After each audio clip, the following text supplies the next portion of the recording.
ఏడ్చేలా తెలియక పెనాకిల్లో ఉంచాను.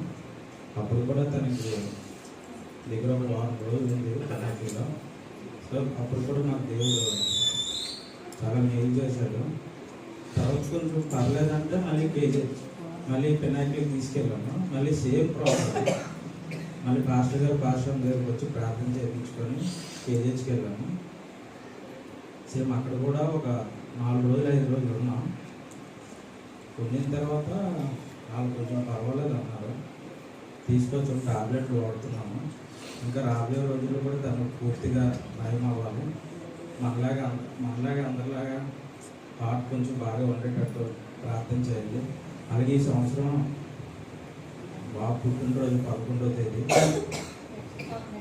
Next year జనవరి 11 బాబు పుట్టినరోజు బాగా జరగాలని ప్రార్థన చేయండి. అలాగే 9వ తేదీ ఆ కార్యం కూడా అది కూడా బాగా అక్కడ జరిగేటట్టు ప్రార్థన చేయండి. ఈ చిన్న సాక్ష్యం